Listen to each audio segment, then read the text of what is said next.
Buenas tardes, muchas gracias por asistir a esta continuación del ciclo Trascendencia y Espiritualidad en el Arte que organizamos en La Regenta y que ya el año pasado tuvo una primera parte. En esta ocasión también quiero agradecer a Roger Canals, que está con nosotros hoy, que impartirá su conferencia, y por supuesto a Nuria González, la coordinadora y gestora de esta actividad y la responsable de seleccionar a los ponentes que participan en este ciclo.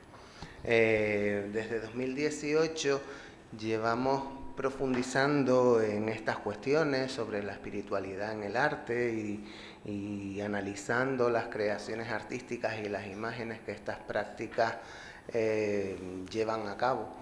Y también con motivo de la exposición que tenemos en sala ahora mismo, Georgiana Icos, que establece conexiones con artistas contemporáneos a través de la figura de Georgiana Houghton, una espiritista y artista del siglo XIX, nacida en Las Palmas de Gran Canaria y una gran desconocida, aunque últimamente está de moda por haber participado en la Bienal de Venecia y que tiene algunas exposiciones programadas incluso en Australia. Pues con este motivo también vimos oportuno el que la continuación de este ciclo se desarrollase en paralelo a esta exposición. El ciclo también tendrá otras charlas a las que les invito a participar, serán el 8 y el 15 de junio y tienen toda la información en la web de La Regenta y ahí podrán ver los temas que se tratarán en esas charlas. Hoy, como les decía, nos acompaña Roger Canals, que impartirá la conferencia el regreso de los dobles, fotografía, espíritu e inteligencia artificial. Y simplemente quería darles unos apuntes de carácter profesional sobre Roger. Él es antropólogo y cineasta, es doctor en antropología de la imagen y docente en la Universidad de Barcelona. Tiene un amplio recorrido en artículos de investigación, prácticamente desde 2008, en el que ha venido publicando continuamente. También es autor de varios libros. El último publicado lleva por título Una diosa en movimiento, creatividad visual en el culto a María Lionza. Y como les decía, pues también tiene una amplia filmografía centrada principalmente en las prácticas religiosas afroamericanas y que se concibe toda su obra, yo creo que incluso lo leía en algún lado, como ensayos fílmicos, y así los entiendo. Hablábamos ahora también de ese interés entre que el documental antropológico se salga de los márgenes tradicionales y que experimente nuevos derroteros que abran pues miradas más amplias sobre la etnografía, pero también sobre el elemento fílmico en sí, ¿no? Quiero destacar simplemente 3 piezas audiovisuales de Roger: Los bastidores de Sorte, de 2006, La sangre y la gallina, de 2008, y El viento y las palabras, de 2019. Además del libro Una diosa en movimiento, creatividad visual en el culto a María Lionza, también tiene una pieza audiovisual sobre ese tema, si mal no me equivoco.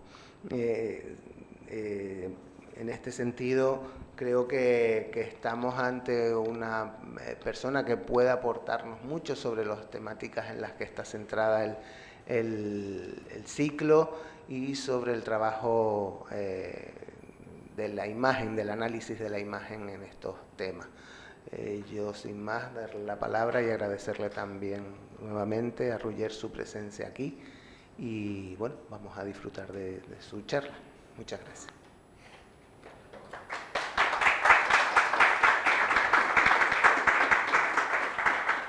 Bueno, muchísimas gracias por esa presentación, también por la invitación Estoy muy contento de estar aquí, francamente, incomprensiblemente no había venido nunca aquí, he viajado mucho, creo, he estado en sitios bastante, digamos, y la vida no me había traído nunca aquí, y ahora me ha traído aquí y estoy muy contento por ello, y les agradezco pues la atención y el tiempo. Durante la próxima hora, más o menos, yo quisiera compartir con ustedes algunas reflexiones alrededor de tres temas principales, que son la antropología. La antropología estudia pues, la pluralidad de formas que tenemos de vivir en el mundo, ¿no? De organizarnos socialmente, de imaginar, de dar sentido a la existencia. Es un estudio comparativo sobre la cultura, como saben. La fotografía está en un momento de cambio radical. De hecho, hay quien habla del concepto de la posfotografía, y no desde ayer, ya desde hace un cierto tiempo, en el sentido de que muchas de las imágenes que vemos hoy en día, y de eso hablaré, están hechas a partir de un esquema, de un modelo que ya no es el modelo de la fotografía analógica clásica, con el que todavía algunos de nosotros aprendimos a utilizar una cámara. Y finalmente la experiencia, esa idea en el sentido de una visión de lo real, que se encuentra más allá de lo directamente tangible, observable, visible, experienciable, y que sin embargo forma parte de lo más esencial de la experiencia humana y de esa especie de conciencia de un ámbito trascendente que es inherente a la propia vida nuestra, nuestras relaciones con nuestro entorno y con los demás, ¿vale? Con un invitado final, que es la inteligencia artificial, de la que todo el mundo habla hoy en día, es la palabra, la coletilla que uno encuentra por todas partes, ¿no? Cuando estaba en el avión anteayer, estaba leyendo el periódico y conté hasta 6 noticias que contenían el concepto de inteligencia artificial, ¿no? Una de ellas, por ejemplo, decía que mucha gente que se encuentra sola, pues se acuesta personas en el están solas, están, ¿no? Luego les también al final algún trabajo sobre esta cuestión. Mi charla, de hecho, porque me parece un poco más, digamos, más ágil, se basa en tres ideas principales o en 3 conceptos principales, ¿no? El primero, que ya he hablado un poco, es una suerte de paradoja, una suerte de pulsión, una suerte de impulso que ha tenido la fotografía desde su inicio, y del que hablaré un poco, para filmar, para fotografiar lo que no se puede ver. Lo cual es en cierta forma paradójico, ¿no? Porque la fotografía lo que está, no lo que no está. Uno puede fotografiar lo que se ve, no lo que no se ve. Entonces, en principio, ¿de acuerdo? Pero desde el inicio de la fotografía misma hasta hoy en día ha habido un impulso dentro de la fotografía para fotografiar aquello que va más allá de la experiencia material, digamos, palpable, evidente de nuestro día a día.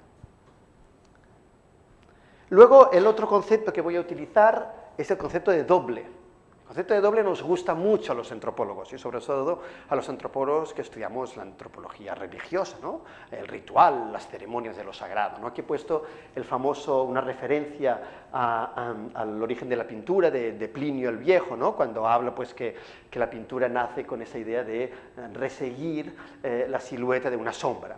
Conocen el mito, muy probablemente, es un mito precioso, porque de hecho lo que te dice es que la pintura no es una imagen, sino que es la imagen de una imagen. ¿De acuerdo? Entonces, la imagen de una sombra, pero es que la sombra ya es una imagen en sí misma. Y si pongo esta bonita referencia es porque la idea del doble, es decir, de ese otro que es a la vez nosotros mismos, ese doble que a veces en el ámbito chamánico, luego hablaré de ello, puede viajar durante la noche en el país de los sueños, encontrar otros dobles. En muchos ámbitos del mundo, el enfermo no es una persona que padece sencillamente un problema, digamos, físico, sino que es una persona que tiene un problema con su doble. Su doble ha sido secuestrado, su doble se ha ido, no está bien con su propio doble. ¿Sí? ¿Me estáis siguiendo? Si lo que digo no les interesa, bueno, no se les interesa, digo, si no lo digo bien o hay alguna duda o cualquier cosa, ustedes levantan la mano y yo intento. Y en muchos sitios la idea es que el doble se asemeja a la figura de la sombra. Puede coger o puede asumir otros motivos, como por ejemplo el reflejo, el caso del espejo, que es un tema mitológico también por excelencia. Y luego, los dobles de hoy en día por excelencia, las sombras digamos, digitales o las sombras algorítmicas, para utilizar una expresión igual algo más poética, ¿no?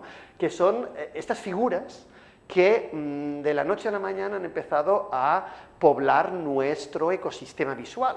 Aquí tenemos 3 influencers que son puramente virtuales, es decir, ya no son imágenes que representan personas, digamos, que existen en el mundo, sino que son, digamos, imágenes que tienen animadas en el sentido casi clásico de la palabra animada, que viene de ánima, es decir, de alma. En catalán todavía decimos ánima, ¿no?, para decir alma, es decir, que tienen como una capacidad de actuar, una suerte de autonomía. Pues en nuestro día a día, sobre todo a raíz de la inteligencia artificial y todo eso, pues hemos empezado a, digamos, coexistir con esas entidades, con estas figuras, con estas sombras algorítmicas con las que interaccionamos y que nos crean cierto desconcierto, ¿sí? No sabemos muy bien qué hacer como ellas, hay el miedo de que, digamos, un poco como el miedo ese de la rebelión de las máquinas, ¿no? Pues un poco la rebelión de las imágenes. Ya no sabemos qué es una fotografía y qué no es una fotografía, nos asusta pues que las personas estén siguiendo influencers virtuales, vivimos en un mundo como el metaverso, donde aparentemente la imagen se confunde con la realidad. Entonces, yo lo que propongo es una suerte de reflexión sobre todas estas categorías, y al final les hablaré de un proyecto europeo en el que estoy trabajando, que se llama Visual Trust, que significa pues la confianza visual, ¿verdad?, que precisamente va sobre la idea de cómo nos relacionamos con las imágenes en términos de confianza y de desconfianza, sobre todo en un momento como el actual, que es un momento donde esa relación con la imagen y especialmente con la fotografía está, digamos, puesta en cuestión. Muchas de las imágenes que parecen fotografías no lo son, pero a la vez, si os fijáis un poco, el debate acerca de la imagen falsa, de la imagen engañosa, que es una cosa, pero de hecho es otra, es tan antiguo como la imagen misma. Pensemos, por ejemplo, en las acusaciones de idolatría o de falsa creencia en el ámbito de la religión, ¿verdad? Es decir, el debate acerca de la imagen falsa es tan antiguo como la imagen misma. ¿Me estáis siguiendo? Por lo tanto, en ese contexto, en ese proyecto que se llama Visual Trust, pues estamos analizando cómo, desde un punto de vista de la antropología visual, cómo personas de diferentes ámbitos, digamos, sociales y culturales se relacionen con imágenes distintas en términos de confianza y de desconfianza. ¿Qué hace que vosotros, por ejemplo, os creáis más una imagen que otra? Depende de factores estéticos, contextuales, relacionales, ¿sí? Depende no únicamente de la imagen, por ejemplo, sino también del contexto en el que la imagen se encuentra. Si miráis un periódico deportivo y veis, meteorito va a estallar contra la Tierra mañana, no tiene ningún valor, ¿no? Si os lo dice un astrofísico en un museo, pues es algo más inquietante. Y la imagen es la misma, pero las reacciones de confianza que suscita cambian. Bueno, no vayamos tan rápido y centrémonos en lo que queremos ver, que es la relación entre la fotografía, el concepto de doble y la cuestión de la espiritualidad. Vamos al inicio de la fotografía misma. Cuando la fotografía nace, y eso muchos de ustedes evidentemente lo saben y lo saben mucho mejor que yo, cuando la fotografía nace a finales del siglo XIX, nace esencialmente en un primer momento vinculado a un proyecto positivista, a un proyecto cientificista, ¿sí?, a un proyecto, digamos, racionalista de comprensión y por lo tanto también de dominio del mundo físico, del mundo exterior. De hecho, por ejemplo, la relación entre fotografía y colonialismo es muy interesante. Bueno, y entre antropología también, digámoslo todos, ¿no? Es decir, la fotografía y la antropología nacen al mismo momento. Hay una relación entre fotografía, colonialismo y antropología. Todas esas disciplinas o, digamos, inventos participan de ese mismo impulso positivista para entender, para catalogar, para conceptualizar y al fin y al cabo para dominar el mundo, puesto que dominar las imágenes es dominar también, en cierta medida, aquello que las imágenes representan. ¿Sí? Por ejemplo, son conocidos los experimentos de Edvard Muybridge, no sé si conocéis un poco, sobre, por ejemplo, el movimiento de los caballos. ¿Sí? Había ese debate atávico, ¿no? Cuando un caballo está galopando, ¿hay algún momento en el que ninguna de las 4 patas estén en contacto con el suelo? Ahí los pintores se habían dado calabazas para saber si eso era así o no era así. Y el señor vino y dijo, la pintura, el ojo, al desnudo, no nos puedo asegurar eso. No nos puede servir como lo que nosotros llamamos en el proyecto que estoy haciendo, como un dispositivo de verificación. Pero yo tengo la máquina de la verdad, que es la fotografía. Y como, a ver si la encontramos ahora, esta imagen, sabemos que hay un momento en el que el caballo no está en contacto con el suelo. ¿De acuerdo? Por lo tanto, la fotografía nace en ese, digamos, para estudiar el movimiento, para estudiar, por ejemplo, en Brasil se utilizó dentro de la cartografía indígena para trazar las fronteras del Estado, en el Mato Grosso, por ejemplo, frente a las comunidades indígenas, es decir, dentro de un proyecto militar, pero tenía esa idea, digamos, de que la fotografía daba cuenta de las cosas que son, de cómo es el mundo, una imagen verdadera, una imagen objetiva, ¿verdad? Aquí, por ejemplo, unos estudios de un francés que se llamaba Félix Regnault, que se inventó eso que se llamaba la chronofotografía, es decir, la fotografía con tiempo, y la chronofotografía es el cine, al fin y al cabo, ¿no? Y el cine, pues, por ejemplo, aquí estaba utilizado para estudiar los movimientos anatómicos de las diferentes culturas del mundo. El tipo, pues, le pidió a magrebís, a cosacos, a gente de todo el mundo que caminasen, los filmó y analizó las diferencias entre uno y el otro, ¿de acuerdo? Eso que estoy comentando es lo que se llama el paradigma objetivista o realista de la fotografía. Roland Barthes, que conocéis probablemente, tiene un libro muy bonito, ¿no?, que se llama La cámara lúcida, es un ejemplo de esta concepción, ¿no? Él dice que la fotografía es un certificado de presencia. La fotografía solo puede representar aquello que existe fuera de sí misma. ¿De acuerdo? Uno de los inventores de la fotografía, que es Fox Talbot, definió la fotografía con un término que yo creo que es muy bonito: the pencil of nature, el lápiz de la naturaleza. ¿Por qué? Porque la fotografía, de hecho, esa es una expresión muy bonita, es un autorretrato de las cosas. Un autorretrato de las cosas. ¿Qué significa eso? Que de hecho, no es como en el dibujo, que uno toma dibujo, papel y lápiz, y es el artífice del dibujo. La fotografía analógica, por lo menos, uno le daba al obturador, se abría el obturador, la luz entraba por la lente, la luz quemaba la película, y luego cuando se revelaba, las partes quemadas pasaban a blanco, las partes negras pasaban a blanco porque la luz no pasaba, y aparecía la fotografía. Pero la fotografía emergía, genéticamente hablando, en contacto con las cosas. Permitía que las cosas se representaran. ¿Sí? Eso seguramente algunos de ustedes ya lo saben, pero me parece interesante decirlo, ¿no? Otra de las primeras definiciones de fotografía, por ejemplo, es muy bonita, ¿no? Se llama, decían, a mirror with memory, es decir, un espejo con memoria. Un espejo con memoria. Una definición interesante, ¿no? Si pensamos en la era de los selfies que estamos ahora, ¿no?, que también es un espejo con memoria, en cierta forma, ¿no?, porque es un espejo que le damos al botoncito y ahí quedamos, y además esa memoria ahora es muy inquietante, ¿no?, porque como estamos con la cámara vinculado al cloud y el cloud vinculado, no sé, aunque los borramos, no sabemos dónde van estas imágenes, esa memoria digital, ¿no? El tema de la memoria digital es muy interesante, y eso es una nota al pie de página, ¿no?, porque es a la vez muy frágil. ¿Qué quedará de nuestra memoria visual en 100 años? ¿Quedará algo de las fotos que estamos haciendo hoy en día? Y a la vez muy incierto. No sabemos exactamente todas esas imágenes, todos esos metadatos, dónde están, quién se ocupa de ellos y a quién pertenecen, porque todo lo que subimos a los sitios se pierde en un laberinto algorítmico de leyes transnacionales. Esa idea de the pencil of nature, esa idea de que la fotografía es un certificado de presencia, es lo que permitió, por ejemplo, que en el ámbito judicial la fotografía pudiese ser utilizado como una prueba, como una evidencia. Fíjense que la palabra evidencia viene de videre, es decir, de ver. La evidencia es lo que se puede ver. Aquí tengo la foto, ¿de acuerdo?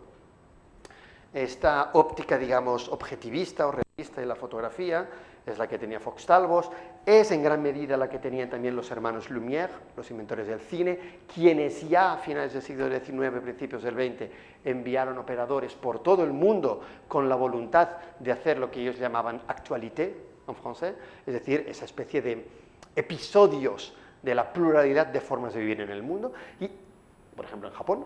Y eso es el paradigma, digamos, que ha sido dominante en el caso del cine antropológico y del cine, digamos, científico, ¿no? Yo filmo lo que está aquí enfrente y lo que filmo es. Hay un cuadro de Magritte que yo creo que es muy interesante para explicar esto, ¿no? Que es este cuadro de aquí, que se llama Pintor retratando mujer.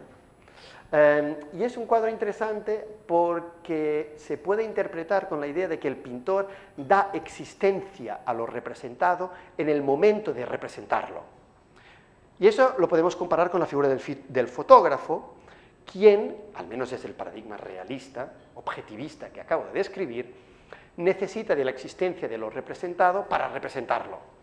Dicho de otra forma, si yo quisiera, ¿qué necesito yo para hacer un dibujo de mi prima, que está en Cataluña? Nada. Si quieres se lo hago, saldrá fatal, pero se lo puedo hacer. ¿Qué necesito yo para tomar una fotografía de mi prima?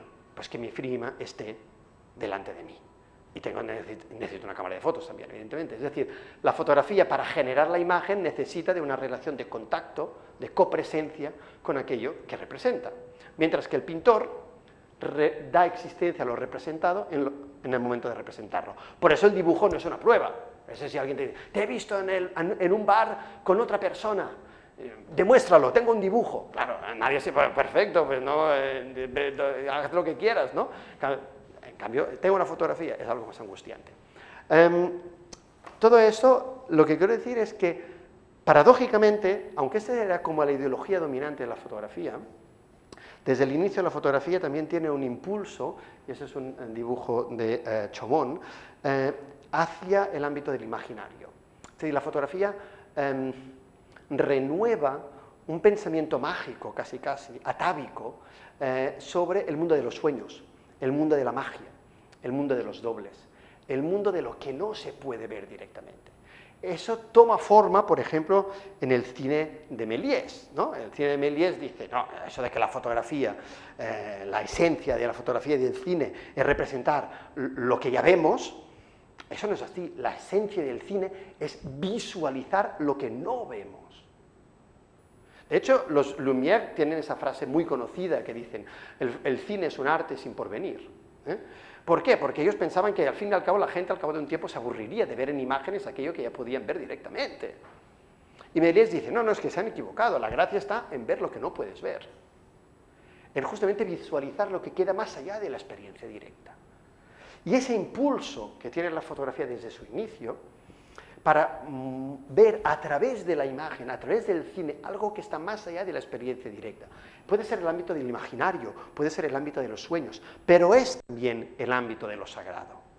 Y, por ejemplo, la primera película etnográfica, 1899, es decir, en 1899, la antropología está naciendo, la primera expedición que se lleva a cabo se hace con material fílmico.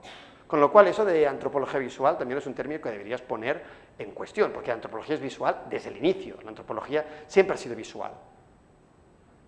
Solo tienen que pensar que el método antropológico por excelencia se llama observación participante, es decir, mirar. ¿Vale? Y después que hoy en día todos los antropólogos hacen fotos por el simple hecho de que todos hacemos fotos todo el día. Es decir, que de una forma u otra está realmente dentro del corazón de la antropología misma, pero eso es otro tema, ¿no? Por ejemplo, la primera película etnográfica es una película de un ritual sagrado, que se lleva a cabo en el Estrecho de Torres, en el norte de Australia.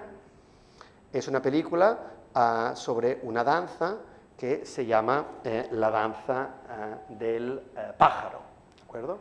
Esa película,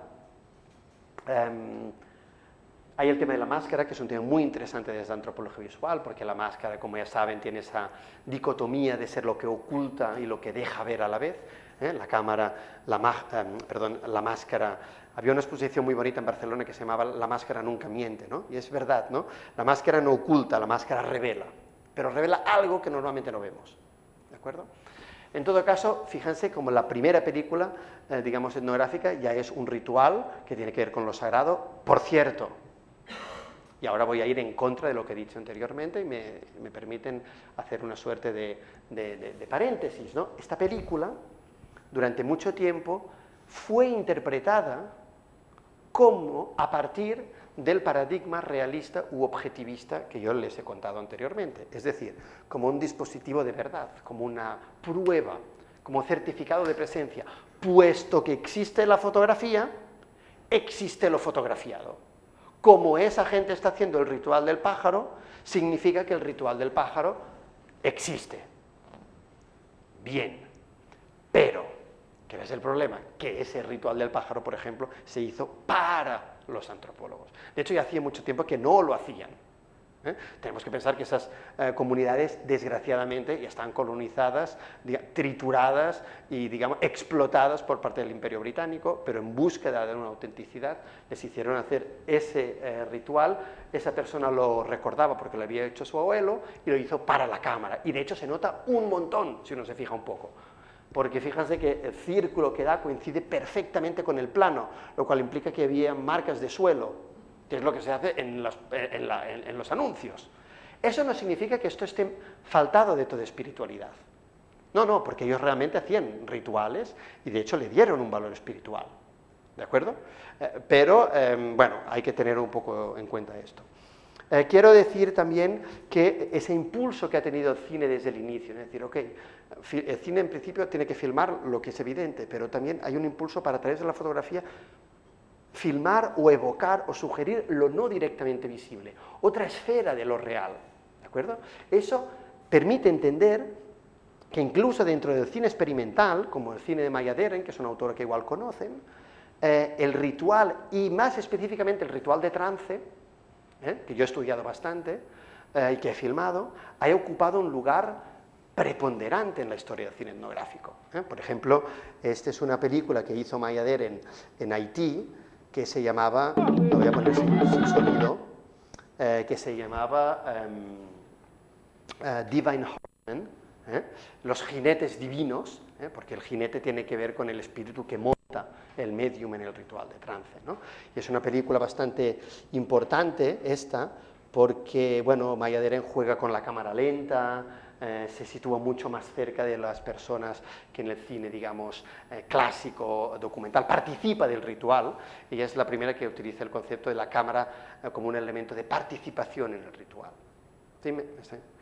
Y además incorpora un elemento muy interesante como es el tema de la mirada a cámara. Eso es un tema que nos daría para mucho, durante mucho tiempo y de todo eso, de hecho, un poco esta charla que les estoy dando, o sea, igual que no queda muy bien decirlo, pero me permito anunciarlo, que saldrá publicado, que esto está escrito, todo eso más o menos, y que saldrá publicado en breve, si todo va bien. Pero el tema de la mirada a cámara es muy importante en el caso del cine etnográfico, y solo doy un apunte sobre esto, ¿no? En el sentido en que el cine etnográfico clásico, y sobre todo cuando se trataba de filmar cuestiones religiosas, evitaba la mirada a cámara, porque sí daba una especie de objetivismo, de apariencia de objetividad, como si aquello que está ocurriendo pasase con indiferencia de la cámara que filma. Maya Deren es una de las primeras personas que hace justamente lo contrario, ¿no? Constantemente tenemos relaciones de contacto visual entre quien filma y quien es filmado, ambos participando en una suerte de coreografía compartida, sagrada, en este caso, hasta el punto de que queda la duda si ella entró en algún tipo de estado de trance mientras estaba filmando. Pero eso aquí lo dejo. Esta idea del trance, evidentemente, también se hizo muy popular en el cine de ficción, como es el caso de esa película I Walked with a Zombie de Jacques Tourneur. Pero ahora ya no nos movamos únicamente en el ámbito, digamos, de las películas, del cine de ficción o documental o etnográfico, que se interesaron de una forma casi compulsiva para, a través del cine, a través del estudio de otras culturas, filmar lo sagrado, las ceremonias que tenían que ver con ese otro ámbito de lo real. Vamos más allá incluso. Fijaos que cuando nace la fotografía, aparece también una rama de la fotografía, que es la fotografía espiritista. Aquí ya es un paso más allá. Estos, por ejemplo, los experimentos, tengo hasta las 8:15, ¿verdad? Más o menos. Los experimentos que hizo, por ejemplo, William Maunder, no sé si lo conoces, William Maunder. Fijaos que estamos en el 1884 más o menos, es decir, nace la fotografía, pensamiento racionalista, positivista y tal, y a la que nace aparece también la fotografía espiritista. ¿Qué decía la fotografía espiritista? Pues que cuando una persona se tomaba el retrato, la fotografía permitía captar también los espíritus de los antepasados que estaban rondando alrededor de la persona retratada. Y eso tuvo un éxito abrumador. Es decir, la gente hacía colas interminables para hacer esas fotografías. Aquí tenemos esta, aquí tenéis otra, aquí tenéis dos más, 1870. Es decir, fijaos cómo la fotografía reactiva. Es decir, no es que la fotografía sustituya, como dicen algunos, ¿no?, de la fotografía, tecnología, ciencia y tal, sustituye pues esa idea, esa relación con lo sagrado y todo eso. No, no, no es que lo sustituye, es que le da continuidad, es que conecta con ese mundo de los dobles, de lo sagrado, ¿de acuerdo? En el ámbito francés, estas son las fotografías, por ejemplo, que hacía Jean Buguet, e incluso eso fue muy popular en la época. Aquí hay una caricatura sobre la fotografía espiritista de William Wambler, ¿no? La voy a leer. Pone, a ver, Mr. Dobus, después, a raíz de la petición de su, digamos, amante o compañera, se sienta, va a tomarse un retrato y inconscientemente va a parar en el estudio del señor Mambler, ¿no? Resultado, aparece el retrato de este señor con las 5 mujeres muertas que ha tenido anteriormente al lado, ¿no? Y evidentemente, pues su nueva mujer dice, oh horror, puesto que aquí, digamos, con este currículum es más bien, digamos, desalentador, ¿no? Pero es un tema interesante porque muestra una cosa, más allá de que ahora puedo decir como hacía el señor William Mambler para hacer todo esto, ¿no? Es interesante esa idea de que la imagen de cada fotografía, y esto creo que no hay que tomarlo, digamos, a la ligera, ¿no? Permite captar algo que no es directamente visible. Apunta. Y eso es algo que aparece a lo largo de la historia de la fotografía. Es como algo muy vinculado a una pulsión muy propia de nosotros, es decir, ok, todo esto que debe estar más allá de todo esto, ¿no? El arte ha intentado captar esto que está más allá, ¿no? Pero incluso la fotografía, reitero, que aparece bajo ese discurso de la objetividad, del realismo, de yo fotografía lo que está frente a mí, porque si no, no puedo fotografiarlo, ¿verdad? Que no puedo tomar una foto de mi prima ahora. Pues aparece también conectada a todo eso. ¿Alguien quiere saber cómo hacía William Wambler para hacer esas fotografías? No tiene secreto. En el momento del revelado hacía una sobreimpresión, ¿de acuerdo? Lo más interesante de todo es que hubo un juicio, fue, digamos, acusado de farsante, perdió el juicio, ¿de acuerdo? Y se hizo público el engaño. Pero la gente continuó yendo a su estudio, porque la gente decía que a través de la sobreimpresión de Mambler, los espíritus aprovechaban para visualizarse. ¿De acuerdo?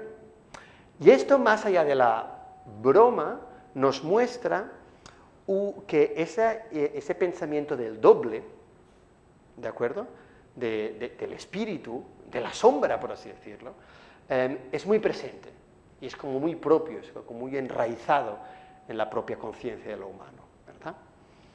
Esta idea de la fotografía espiritista hoy en día está muy de boga. Hace poco, por ejemplo, yo tengo los enlaces de todas esas fotografías, de dónde los he sacado y todo eso, lo puedo facilitar. Es un accidente que tuvo lugar en Kentucky y tomaron esa fotografía, se ve esa sombra, se dijo que era el alma de la persona fallecida que se iba hacia el cielo. Hay un montón de fotografías de este tipo, fotografías auráticas, fotografías del alma, etcétera, etcétera. Fotografías incluso de cosas que aparentemente no se pueden ver o son casi imposibles de ver y que parecen como prueba, ¿no? Infinidad de fotografías del Yeti, por ejemplo, algunas en España, que dicen haberlo visto por algún sitio, ¿verdad? Por lo tanto, esa idea de la fotografía que puede ver algo que es no humano, monstruoso, no directamente visible, o muy propio de lo humano, pero que está más allá de la experiencia cotidiana, como es el alma, continúa bien viva hoy en día. Dejadme ir un poco para adelante con la exposición, si les parece. a través de esa figura importante que he dicho, que es la figura del doble, y es que está muy vinculada una cosa con la otra, ¿de acuerdo?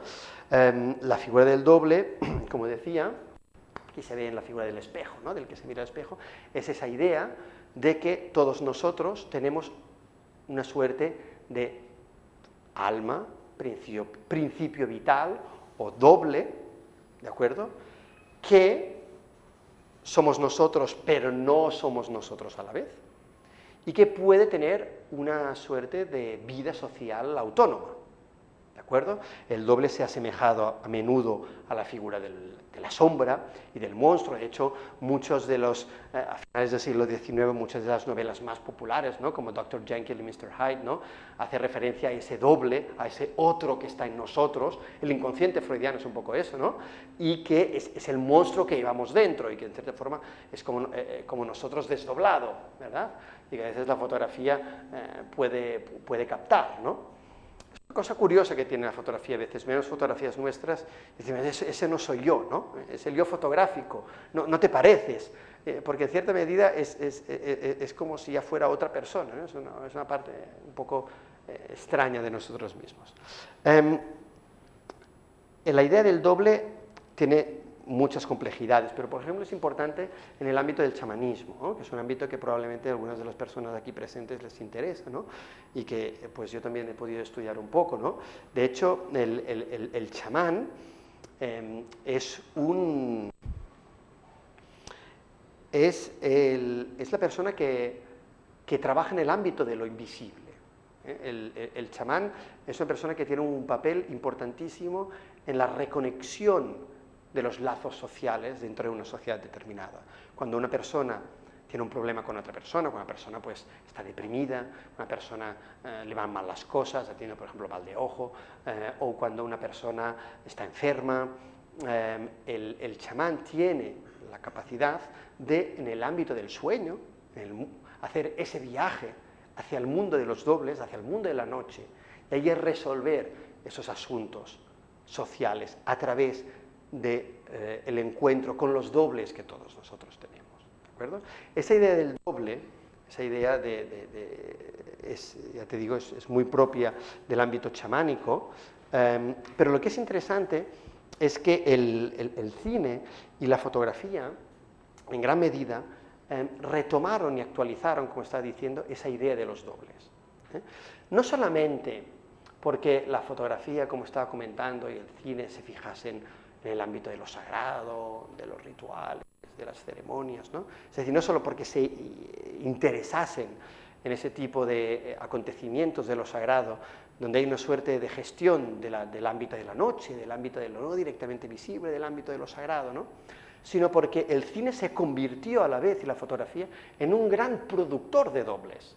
Esta es una imagen muy bonita de una película que no tengo descargada, sino luego les muestro, que es una de las primeras películas que se tienen de Barcelona, ¿no? Y ahí pues se ven todas las personas que están yendo en bicicleta y tal, subiendo por el Paseo de Gracia. Y claro, todas esas personas han muerto, ya no existen, ¿verdad? Pero continúan sus imágenes, continúan moviéndose. Es esa situación un poco extraña que tenemos, por ejemplo, cuando vemos las películas caseras de personas, amigos, amigas, familiares, que han fallecido. Esa presencia extraña que tienen esas imágenes, fantasmagórica, pero no en el sentido de que nos den miedo, pero en el sentido de que son ellos y no son ellos, son sus sombras, son en cierta medida su doble, ¿verdad? Tienen la capacidad de afectarnos, ¿sí? Nos emocionan. Tenemos imágenes de las personas en las casas, igual de personas que ahí ya no están, y las tenemos ahí con un marco, mirándonos. Nosotros miramos a las imágenes, es verdad, pero las imágenes también nos miran a nosotros. Y establecemos relaciones casi de devoción con esas imágenes, lo que nosotros llamamos los altares domésticos, ¿verdad? Esos son como los dobles de esas personas, las sombras, en cierta medida vivientes de esas personas con las que continuamos interaccionando. Los actores de Casablanca han muerto, pero bueno, continúan despidiéndose en esa noche antes de que se vaya el avión, una y otra vez cada vez que la película pasa, y tiene esa dimensión casi, digamos, fantasmática. ¿de acuerdo? Entonces, la fotografía renueva esa idea del doble y esa relación de los dobles, ¿no? Y les da esa dimensión, digamos, extraña, fascinante que tiene. Fijaos que esa idea es una idea muy presente a lo largo de la historia de la fotografía. Y reitero, que va, en principio, en contraposición de su definición inicial como una herramienta para conocimiento objetivo, científico del mundo, ¿no? Fijaos que durante toda la historia de la fotografía, aquí tenemos una fotografía de Atget, por ejemplo, ¿no? Ha habido esa pulsión, reitero, no solamente para filmar lo sagrado, para filmar lo que está más allá de lo visible, para filmar las ceremonias sagradas, para adentrarse en el mundo de los dobles, ¿no? Sino que a la vez ha creado dobles en esa relación con la magia, sino porque ¿cuántas veces no hemos oído hablar esa idea de que el buen fotógrafo es el que consigue captar el alma de las cosas, ¿no? Es una metáfora.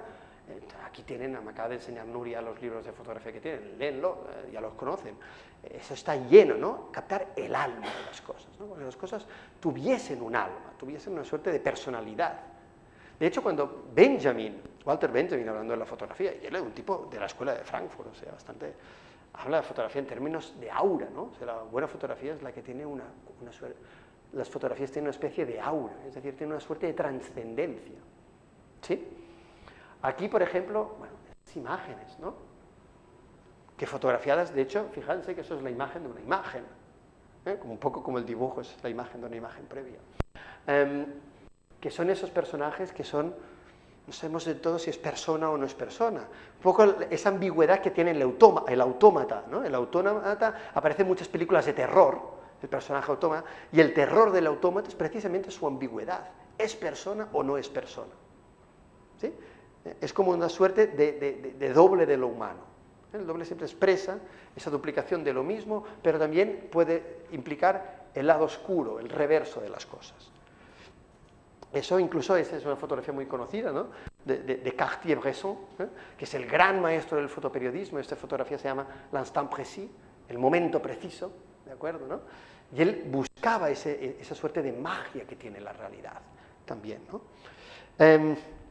Esa idea que recurre toda la fotografía, ¿no?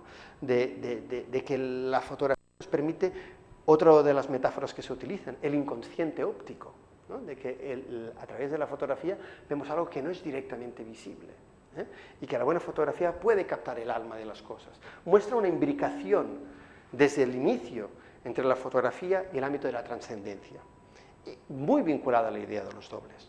Eso hoy en día es bien contemporáneo. Uno de los autores más conocidos y más aclamados y más vendidos y más, ya no sé qué decir, es Sebastião Salgado, que probablemente conocen, ¿no? Con sus libros Éxodo, bueno, tiene un libro que se llama Génesis, ya más que eso ya me parece que no se puede decir nada más, ¿no? Es decir, el amanecer, es decir, tiene una dimensión mitológica, digamos, de inicio del mundo, ¿de acuerdo? La fotografía de Salgado, que pasó por ser una suerte de, digamos, de casi de fotoperiodista, ¿no? De las injusticias del mundo. Tiene un reportaje que se llama Workers, no sé si lo han visto, ¿no? Sobre los trabajadores y trabajadoras, pero son sobre todo hombres, creo, en unas minas, creo que es en Brasil, ¿no? Que es realmente espeluznante, ¿no? Pero es muy raro, ¿no? Porque es espeluznante y a veces muy bello, que es uno de los problemas clásicos del fotoperiodismo, ¿no? ¿Qué pasa cuando hacemos fotos bonitas de cosas horribles, ¿no? ¿Cuál es el dilema ético que está detrás de todo eso? Bueno, eso es otro tema, ¿no? Pero la fotografía de Salgado tiene sin duda esa idea de lo que yo llamaba, en otra conferencia que di sobre el tema, el paso de la fotografía espiritista a la fotografía espiritual. Hay una fotografía espiritista que tiene por objetivo filmar a los espíritus, pero una fotografía espiritual en el sentido de que permite o que aspira a captar a través de la fotografía esa dimensión trascendente, este alma de las cosas, ¿no? O de los momentos, esa suerte de dimensión sagrada de la experiencia, ¿no? Esa es una fotografía que a mí, después os enseñaré otra relativamente similar, que siempre me ha causado bastante interés, ¿no? Porque, bueno, Fijaos en el grado casi de animismo que tenemos aquí, ¿no? Esa humanización de esas dos gaviotas, ¿no? Que parecen pues un par de enamorados viendo un atardecer en la playa, susurrándose palabras de amor, ¿no? Pues bueno, al fin y al cabo es una fotografía, está muy trabajada a nivel, digamos, cromático, está muy editada, evidentemente, pero implica una suerte de ver a través de la imagen una humanidad de los animales que igual directamente no es visible. ¿Sí? ¿Me estáis viendo? Sí que tiene un ámbito como de cuento de hadas, ¿verdad? De lo sagrado. Fijaos, encontré otra fotografía que ganó un premio a mejor fotografía de animal, que es esta de aquí. Y a mí, ya sé que estoy vinculando cosas relativamente distintas, pero esto es un ensayo, es decir, las charlas son ensayos también, ¿no? Y es muy interesante, ¿no? Porque eso que es una marmota, ¿no? Más o menos, ¿sí? Vale. No sé si hay en esa isla. Y aquí hay un lobo, ¿verdad? Bueno, está muy humanizada la marmota, ¿verdad? Primero porque es bípeda en esa imagen, ¿no? Luego porque tiene como las manos así y un rostro como de horror, ¿no?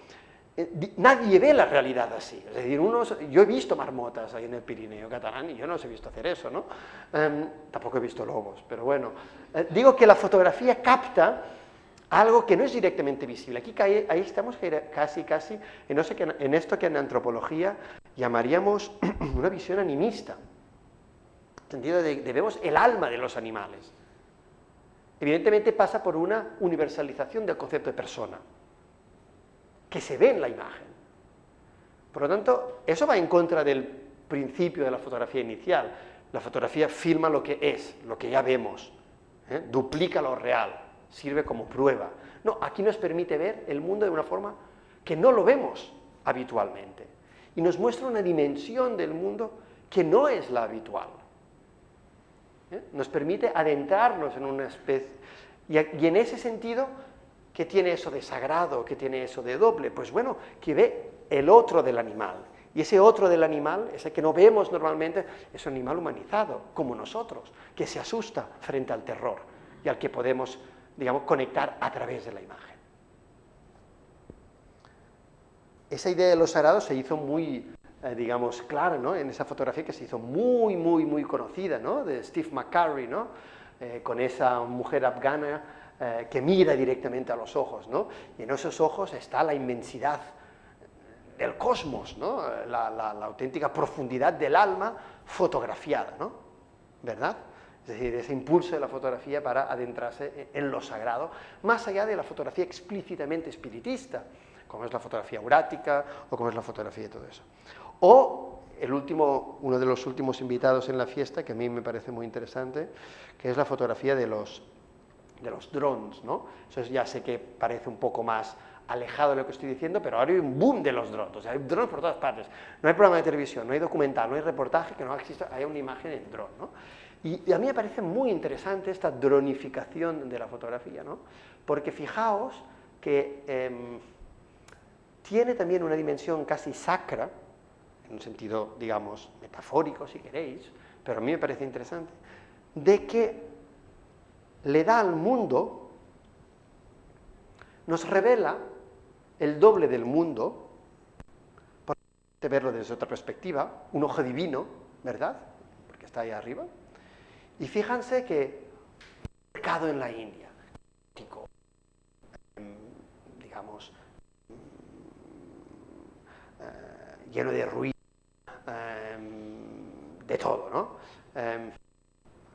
Desde abajo y no tiene ningún tipo de orden, es una cosa completamente, digamos, que te sobrepasa, pero lo ves desde arriba y tiene como son esos cuadraditos de colores bonitos. Cuando lo ves desde arriba, todo tiene como un orden cósmico, ¿verdad?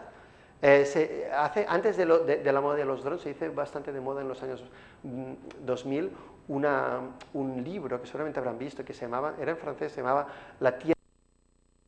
En la portada se veía un lago en el Amazonas que tenía forma de corazón, ¿verdad?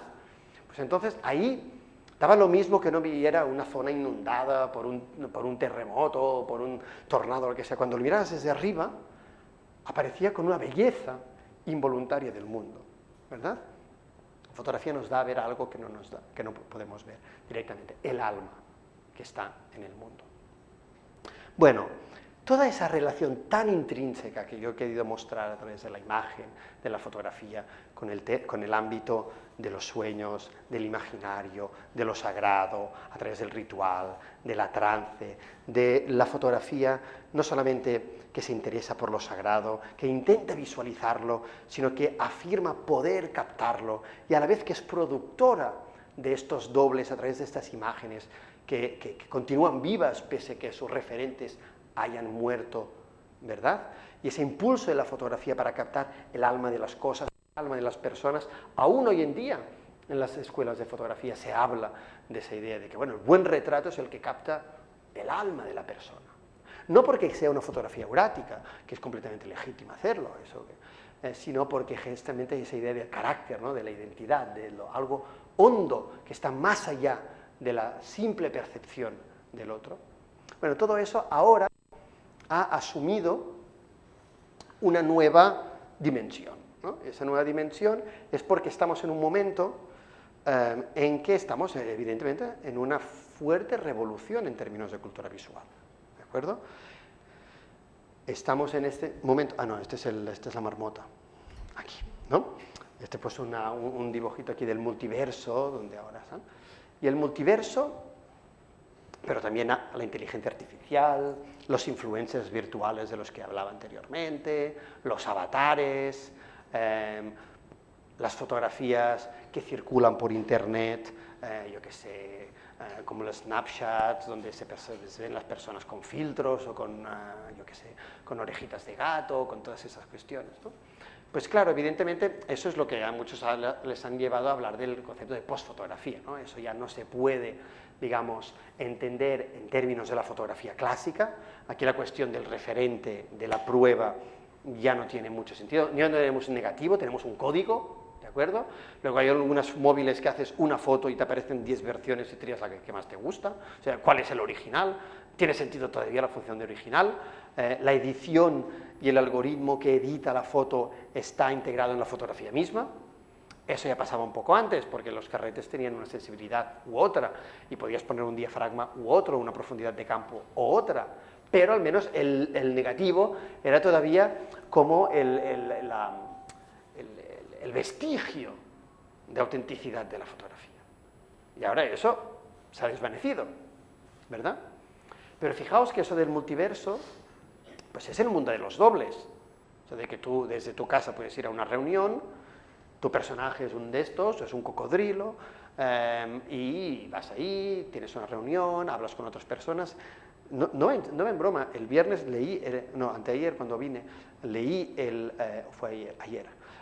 leí en el periódico esto de que hay mucha gente que para no acostarse sola hacen reuniones en el multiverso de personas que se van a acostar solas. Hablan entre sí para relajarse, se van a dormir. Bueno, aquí la idea es del avatar, que es realmente un doble, ¿verdad? Es el otro yo, que circula por ese mundo de la noche, por este mundo que es una suerte de réplica y de oposición al mismo mundo.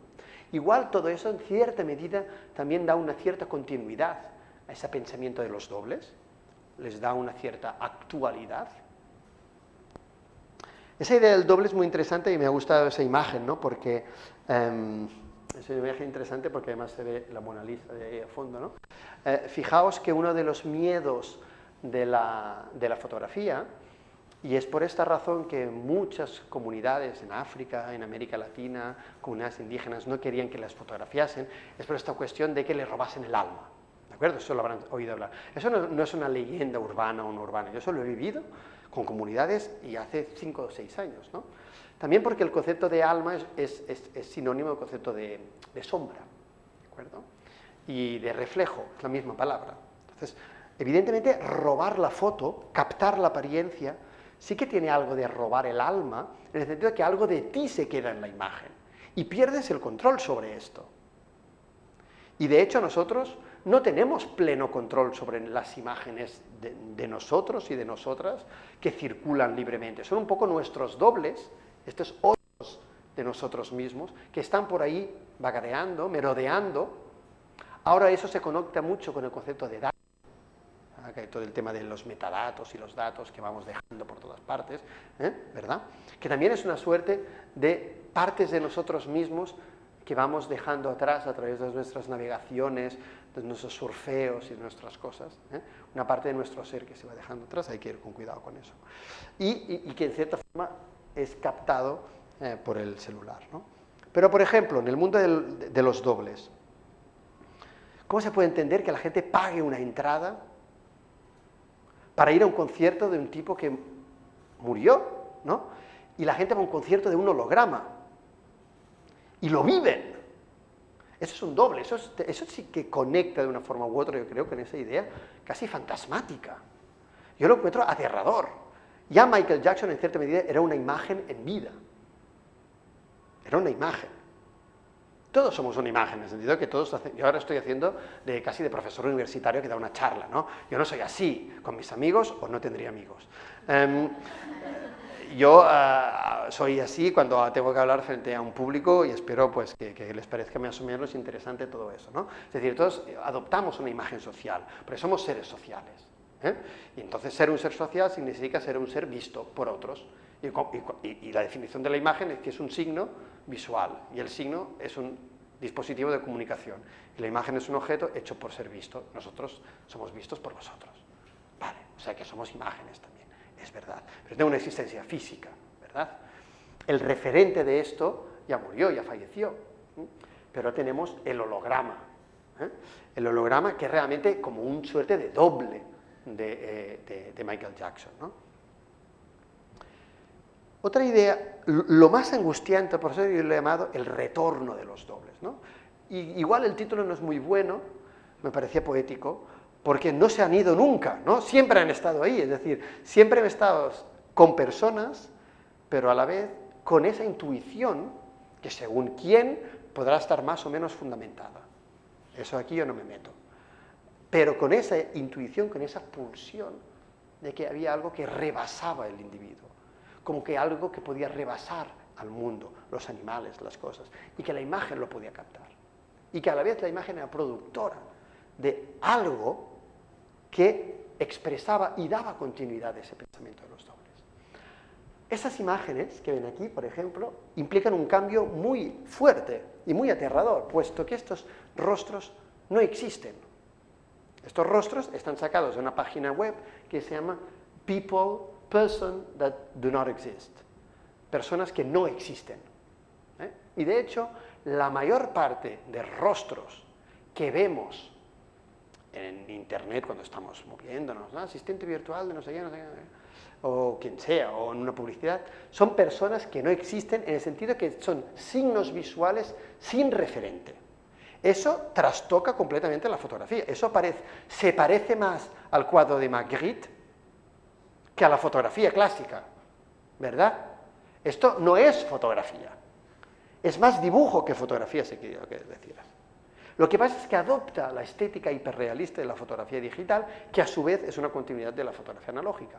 Y como la fotografía se ha construido a partir del discurso realista u objetivista de que es una prueba de lo visible, ¿me están siguiendo? Lo leemos en términos fotográficos, más no es una fotografía. Es solo cuestión de días, semanas, meses, que la mayor parte de anuncios que veremos por televisión y todo eso, estén hechos a partir de eso que Joan Fontcuberta, un teórico de la imagen catalán que igual conocéis, llama infografía realista. Es mucho más cómodo que trabajar con actores, y si hay actores aquí pueden estar preocupados, ¿no? ¿Por qué? Pues porque no tienes miedo de que te lleguen tarde, no te piden derechos sindicales, no tienes que pagar, no tienes que hacer nada, ¿de acuerdo? Yo qué sé, te critican porque en el anuncio no aparece ninguna persona, digamos, yo qué sé, de origen asiático, y pues le cambias la programación, y el que antes era de una forma ahora es de otra, ¿de acuerdo? De hecho, ya películas que están hechas así, ya, de hecho. No sé si hay algún fan de Star Wars aquí, pero si hay alguno, puede saber que en una de las secuelas de los spin-offs, en la primera secuencia, hay un personaje que está hecho por inteligencia artificial, puesto que la persona que lo, digamos, interpretaba era una persona mayor por aquel entonces, desde aquel entonces ya murió. ¿Saben de qué estoy hablando? Hoy es el día oficial de Star Wars, porque es 4 de mayo, ¿no? May the 4th be with you. pues esas personas no existen. Entonces, es muy aterrador, ¿no? Porque, por ejemplo, si tenemos una relación de cierta proximidad, ese es un rostro muy tierno, ¿no? Claro, nosotros los leemos a partir del concepto de analogía, ¿de acuerdo? Eso es muy importante, el concepto de analogía. Evidentemente, este rostro igual no existe, pero está hecha a partir de la composición algorítmica de millones de rostros que están en Internet. Y como nosotros hemos visto, y amado, y jugado, y acariciado niños y niñas con rostros análogos, parecidos, proyectamos sobre este rostro esa actitud. Y eso puede hacer que nosotros tengamos ese encariñamiento. Pero luego, si yo les digo que eso no es nadie, es algo extraño. O quizás no tanto, puesto que la gente lloraba cuando Bambi se moría, ¿no? Y Bambi no existe, ¿de acuerdo? Pero es ese poder de identificación que tiene la imagen, que es un poder muy fuerte, psicológicamente hablando, ¿verdad? ¿Y qué pasa si nos enamoramos de una imagen? Eso ya ha ocurrido con mitos griegos, o Galatea y todos esos mitos del pintor que se enamora de su imagen, ¿no? Se enamora de un doble que no tiene referente, de una imagen que es la imagen de nadie, pero con la que interaccionamos como si fuera una persona. Y ese concepto del como si es muy importante. Luego también hay una parte, digamos, dolorosa con todo esto, ¿no? Por ejemplo, ya voy terminando, las imágenes son estos dobles nuestros, en cierta medida, esta suerte de duplicación de nosotros mismos, ¿no? Pero es que la gestión de nuestros dobles nos da muchísimo trabajo ahora mismo, ¿no? Porque, por ejemplo, las fotos que subís a Internet y todo eso, la gestión de las redes sociales, primero que eso es muy agotador en términos de tiempo, ¿no? Y después que, por ejemplo, ahora hay una gran, digamos, un gran debate acerca del derecho al olvido digital. Es decir, tú hiciste una foto así hace 10 años y ahora 10 años más tarde tú buscas trabajo, la persona de recursos humanos pone tu nombre y aparece eso en el primer sitio de Google y, hombre, una imagen, digamos, muy, digamos, seria para trabajo no da, ¿de acuerdo? Entonces, el derecho a, digamos, a deshacerte de esas copias, de esas imágenes de ti mismo, es un tema muy interesante, porque los dobles, las imágenes, se te pueden volver en contra. Y es por esta razón que las comunidades indígenas no querían que les tomasen el alma. Pensaban que estaban como una suerte de creencia ambigua o naif, y no, era en gran parte porque dominar la imagen implica dominar aquello que la imagen representa. Y eso es muy importante, que los tengamos en cuenta los antropólogos como yo, que hacemos imágenes con otras personas. ¿Qué hacemos? ¿Qué tipo de relación ética establecemos a través de la imagen? Bueno, iré un poco más rápido con todo ese tema digamos, de los dobles. Esta es una figura monstruosa, no sé si lo conocen, a Loab, que aparecía por Internet extrañamente en muchas búsquedas sin que nadie lo pidiese, y eso Loab, lo pueden buscar, eso fue una cosa un poco creepy, de cultura digital, pero era una suerte de monstruo creado por un diseñador que por sus características algorítmicas aparecía recurrentemente y creó pues una suerte de miedo de ser una suerte de fantasma que solo existía en el mundo de la inteligencia artificial, ¿no? Pero vamos un poco más a lo que me interesa, ¿no? Que es esa idea de que estamos constantemente interaccionando con interfaces que no sabemos si son, digamos, humanos o no humanos, ¿eh? Ahora hay, por ejemplo, esas aplicaciones también interesantes, ¿no? Que puedes verte a ti mismo cómo serás en el futuro, ¿sí? Y eso es muy interesante porque eso también va en contra del el paradigma de la imagen objetivista, ¿no? Porque en principio la imagen muestra lo que es, pero esa imagen muestra lo que no es todavía, ¿de acuerdo? Entonces es lo que nosotros llamamos una imagen anticipatoria, ¿eh? La imagen que muestra lo que todavía no ha llegado, ¿de acuerdo? E incluso que te puedes ver como mujer, o como quedas con gafas, digamos, o aquí como eras tú, como eras más joven. Y aquí sí que puedes utilizar algún proceso de verificación comparando con tu propia fotografía, ¿de acuerdo? Bueno, todo eso es, claro, esto es algo bastante aterrador, ¿no? Yo no lo hice con mi propia imagen porque suficiente tengo ya con verme cada mañana, o sea, ya cómo seré yo dentro de 20 años, pues ya veremos, ¿no? Primero es interesante el deseo de verlo, la imagen deseo, ¿no? ¿Por qué tanta gente puso su imagen en eso? Esa idea de vencer al tiempo, ¿no? Y después, ¿quién es este que se nos presenta aquí, ¿no? Que eres tú y no eres tú. Un poco esa idea del doble que yo estoy diciendo, ¿no? Del otro que se te asemeja, pero que a la vez no eres tú exactamente, ¿de acuerdo? Evidentemente, lo que no sabe mucha gente es que haciendo esto están regalando datos antropométricos a toneladas a grandes corporaciones que luego los utilizaban precisamente para mejorar los algoritmos orientados en su mayoría hacia el control social, ¿no? Pero bueno, en toda esa idea de los... Regresemos al tema este de del alma de las cosas, ¿no? Que os decía anteriormente, pues eso también tiene una extraña relación con eso que ahora se llama Internet de las cosas, de que las cosas están conectadas entre ellas. El otro día, yo fui al Mobile World Congress en Barcelona, también ese congreso, ¿no?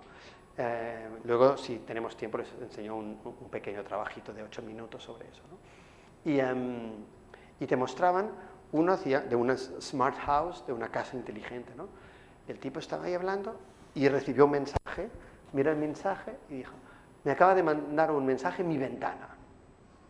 Era la ventana, le había mandado un mensaje para decirle que había decidido bajarse porque estaba pegando mucho el sol y entonces para ahorrar energía pues había tomado la decisión de bajarse, ¿no? Pero estaba, o sea, la ventana mandó un mensaje, ¿no? Y él lo vendía como algo positivo. Yo ya estoy saturado del WhatsApp y de todo, que ya no puedo más, que a veces pienso, mira, me compro un Nokia de los antiguos, que me dejen en paz, que bien vivíamos antes, ¿no? Como para que ahora yo reciba un WhatsApp de mi gaveta o del aspirador que he dicho, mira, esto yo es que no puedo más, ya, o sea, me pongo aquí porque ya no aguanto más, ¿no? Pero más allá de la broma que eso implica, esa idea, fijaos que todos esos anuncios que vemos de las ciudades inteligentes, de las ciudades del futuro, que son imágenes predictivas, que son el doble de las imágenes, de lo que todavía no hemos visto, aparecen como ciudades encantadas, ¿verdad? Los coches van solos, los techos se cierran o se abren para el ahorro de la energía, las calles se limpian, o sea, hay una suerte de eso que yo llamo un animismo tecnológico, que está por todas partes. Vamos terminando, evidentemente está el tema de la robótica, pero esta es Sofía, que es una de las... eso es una imagen también, ¿verdad? Y de hecho el tema del robot es muy interesante, porque el tema del robot es un poco el tema de nuevo del doble, ¿verdad? Fijaos, por ejemplo, el mito de Frankenstein, ¿no? El mito de Frankenstein, que es al fin y al cabo... Frankenstein es un poco el antecedente de la imagen algorítmica, ¿no? Porque al fin y al cabo la imagen algorítmica se hace a partir de un dataset muy amplio de imágenes presentes en Internet, es decir, es una imagen compuesta, ¿vale? Y Frankenstein era una imagen compuesta de diferentes cadáveres, chute de electricidad y se convierte en una persona, pero es una persona que es un monstruo. Pero la gracia del monstruo es su figura de doble. El monstruo en la literatura y en la mitología siempre ha expresado a la vez lo opuesto a nosotros y lo complementario de nosotros mismos, ¿verdad? Tiene esa doble figura. Y es un poco la cuestión que nos da también con la robótica, ¿no? Que a la vez es diferente a nosotros mismos, pero el miedo es que se parezca demasiado a nosotros mismos, ¿no? Ocupa una posición rara, es persona, no es persona, tiene subjetividad, no tiene subjetividad. Bueno, la última cuestión, y con eso sí cierro, esa fotografía que lo habéis visto, ¿no? Hace muy poco, para regresar al tema de la imagen y al tema de la fotografía, al tema de los dobles y toda esa cuestión. Esa fotografía ganó un premio hace muy poco, hace una semana, es de Boris Eldagsen, se llama La Electricista. Es una fotografía que ganó el premio Sony de fotografía, ¿vale? Documental, es muy importante. De hecho, la noción de documental viene de documento, ¿de acuerdo? Y el documento es un dato de la realidad que no ha sido alterado por aquel o aquella que lo ha obtenido. Es esto, un documento, ¿verdad? Aunque, y ahora sí que hago un poco así de nota al pie, que ya sé que voy haciendo notas al pie, el concepto, la palabra documental se la inventó John Grierson, no sé si saben, en 1932, y dijo que un documental era, como dijo, el tratamiento creativo de la realidad. O sea, que ha implicado la cuestión de creación, ¿no? Pero es un tema aparte. La cuestión es que el tipo ganó un premio con esa imagen, pero esa imagen está hecha por inteligencia artificial. Esa fotografía es la fotografía de nadie, ¿de acuerdo? Y él, cuando ya tenía el premio en las manos, lo admitió y devolvió el dinero. Y dijo, eso lo he hecho solamente para poner encima de la mesa un debate, que es que la mayor parte de imágenes con las que nosotros estamos ya hoy en día interaccionando son imágenes que no obedecen a ese paradigma inicial. Son imágenes de personas que no existen. Son dobles sin referente, por así decirlo. Son dobles sin original. Y eso es lo que les hace, en cierta forma, tan enigmáticos, ¿de acuerdo? Como esa imagen misma, ¿de acuerdo? Entonces, en ese mundo de la cultura fake, ¿no? De la cultura donde las imágenes no sabemos muy bien qué hacer, ¿no? En esa idea en que tenemos unas imágenes que no sabemos cómo relacionarnos con ellas, ¿no? Está el miedo de la imagen trampa, el miedo de la imagen trampa. Yo aquí pongo una imagen del caballo de Troya, que es un mito muy conocido, ¿verdad? Que a mí me gusta mucho porque es el ejemplo de la imagen trampa. Es decir, tú te ves una imagen, pero esto no es una imagen porque están todos dentro y luego digamos, se adueñan de la ciudad, ¿no? Y es un poco esa idea de la imagen trampa que ahora tenemos. De acuerdo, eso parece una fotografía, pero ¿qué se esconde detrás? ¿Quién está detrás de todo eso? ¿Qué pasa con todo eso? Y estamos en esa situación de desconcierto en relación con las imágenes, ¿de acuerdo? ¿Qué se puede hacer en relación a todo esto? Bueno, yo pienso, así a modo un poco conclusivo, en la historia, es decir, que la fotografía, aunque nazca bajo ese paradigma objetivista, cientificista, desde el inicio ha tenido una pulsión para representar lo que no era directamente visible. Esa pulsión conectaba con algo muy propio de lo humano, que ya venía de antes, que era esa percepción, ese pensamiento de que las cosas, pero también las personas, pero también pueden ser los animales, tienen algún tipo de existencia que está más allá de lo directamente visible. La religión, la experiencia de lo sagrado, se fundamenta en esa intuición inicial y, evidentemente, en las experiencias que diferentes personas pueden decir haber tenido en relación a este ámbito de lo real. La fotografía no significó una clausura de todo esto, le dio una nueva forma. Le dio una nueva forma porque intentó captar esa dimensión, pero a la vez porque en las imágenes que producía se actualizaba esa intuición de los dobles, de la parte de la realidad que no vemos directamente. Y eso ha ido avanzando a lo largo de la fotografía, de una forma más explícita en la fotografía espiritista, de una forma más implícita en fotografía aparentemente documental o incluso animalística, como he enseñado en estos momentos. ¿Qué pasa? Que con la tecnología de hoy día parece que, y a pesar de ser una tecnología gobernada por grandes corporaciones, en algunos casos, digamos, por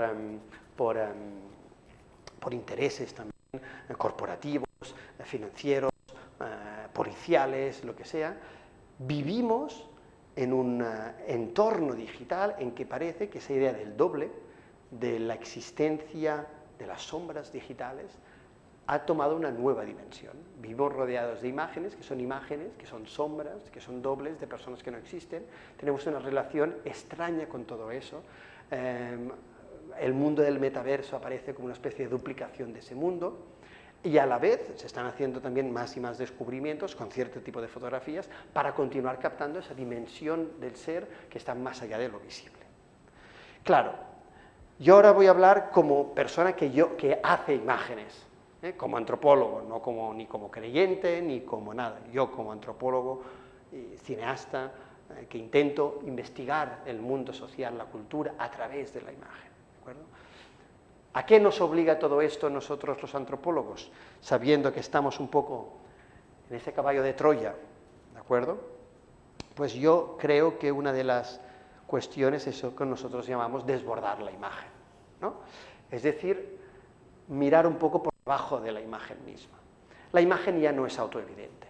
El otro día, en el marco del proyecto que estamos haciendo, hicimos una entrevista, todo eso está disponible en la página web del proyecto, a un juez, un abogado, especialista en derechos de imagen, quien dijo que ahora ya en España la fotografía ya no se considera prueba concluyente en los juzgados. Es decir, a usted van a un juzgado con una fotografía y eso ya no es prueba. ¿Cuándo se convierte en prueba, desde el punto de vista judicial, una fotografía? Cuando existe una nueva figura que se llama el perito visual. ¿Y el perito visual qué hace? ¿Mira la foto? No mira la foto. ¿Qué hace? Mira el archivo, que es muy distinto. Es decir, mira un código e intenta ver las alteraciones que el código ha sufrido, si es que las hay, y autentifica que el código no ha tenido modificaciones sustanciales. De hecho, en los festivales de fotografía documental ahora tienes que mandar los metadatos asociados a la imagen que permiten verificar la imagen. Es decir, la imagen ya no se verifica por sí misma, sino por los datos que son asociados a ella. ¿Me están siguiendo? Entonces, claro, cuando nosotros hacemos cine, por ejemplo, cine de investigación, ¿no? Ya no lo podemos hacer de una forma naif, porque sabemos que la imagen nada, permite suponer a partir de ver un documental que ese documental no es un poco como estas personas que no existen. Entonces hay un principio de honestidad cuando nosotros miramos una película, evidentemente, pero luego tenemos que ir un poco más allá de la imagen misma. Entonces, yo creo que en ese sentido una parte de la honestidad del trabajo del antropólogo, del investigador social, es en hacer claro en las películas, es una película que mencionaba anteriormente el director, que es este que se llamaba El viento de las palabras, ¿no? Que es un making of de cómo se hacen las películas. Es decir, las películas cada vez más, las películas de investigación, deben incorporar dentro de sí mismas el cómo la película ha sido hecha. ¿Me entiendes? O sea, no pasa nada si utilizamos inteligencia artificial o si utilizamos retoques o lo que sea, pero necesitamos saber el cómo se ha hecho para poder juzgar la imagen, porque la imagen ya no es evidente de por sí misma. ¿Me están siguiendo? Necesitamos saber también una cosa importantísima, que es una película muy bonita que se llama Rassembler, ¿cuál es la naturaleza de las relaciones sociales que están en la imagen misma? Esas personas que nosotros fotografiamos, filmamos, interpretamos, ¿qué relación tenemos con ellos en el momento de hacer la imagen? Es decir, es un poco como esas imágenes del ritual del inicio en que las personas hacían las cosas para la cámara. Sí, no pasa nada, pero que se diga. ¿De acuerdo? ¿Cómo conecta todo eso hoy al mismo a la vez con la inteligencia artificial? ¿Se puede utilizar la inteligencia artificial en el caso del cine etnográfico, de la antropología, de la investigación social? Yo creo que sí. De hecho, puede incluso ser interesante. ¿Por qué no? Tenemos que experimentar. Estamos en un centro de arte, ¿no? La experimentación es intrínseca, ¿no? Y pueden pasar cosas interesantes y nos permite entender igual más, en algunos sentidos, esa pulsión tan inherente en nuestra, esa intuición de que hay algo aquí, pero hay algo que está más allá de lo que vemos directamente. Pero luego eso lo tenemos que decir. Por ejemplo, se está utilizando mucho en antropología el dibujo y la animación, ahora creo que tiene un festival de animación aquí en la isla precisamente, para la antropología de los sueños o del deseo. El deseo, que todos tenemos deseos, imágenes visuales en la cabeza, ¿verdad? Pero eso no se puede filmar. Vamos a filmar el deseo de alguien, ¿no? O los sueños de alguien, no puedes filmar directamente. Pero sabemos que existe. No es menos real que el boli que les estoy enseñando. Pero no lo podemos filmar. Pero sí que lo podemos dibujar, como el cuadro de Magritte. ¿Sí? O lo podemos utilizar incluso inteligencia artificial para visualizarlo. No pasa nada, es interesante. De hecho, sueños, antropología del deseo sexual, una antropología directamente filmable. ¿Sí? En ese sentido, me permito terminar, antes de pasarle, si todavía hay tiempo, el documental, y si no, no pasa nada, un experimento que yo hice hace poco, ¿no? en que precisamente estaba haciendo una investigación sobre el espiritismo en el Caribe hispánico, en Puerto Rico concretamente, y con una medium, es decir, una persona que podía conectarse con el mundo de los dobles, de nuevo, es decir, con las almas, con los espíritus, todo eso. Él me dijo que tenía visiones de los antiguos habitantes de la isla, indígenas, antes de llegar a los españoles, no muy diferente de lo que tienen aquí.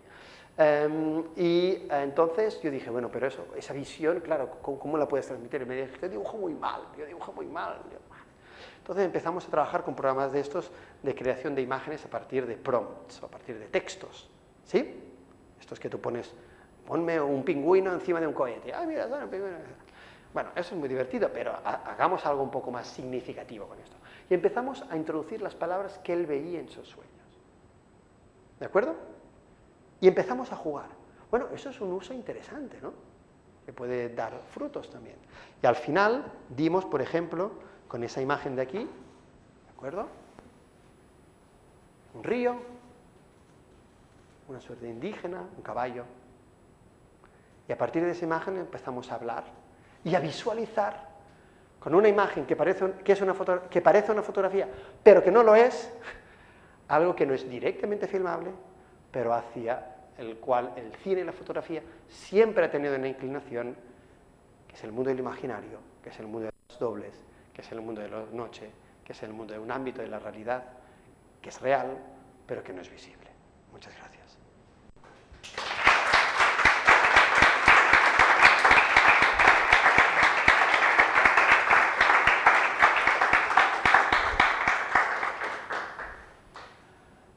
Bueno, no sé hasta qué, gracias por la atención, no sé hasta qué hora está previsto.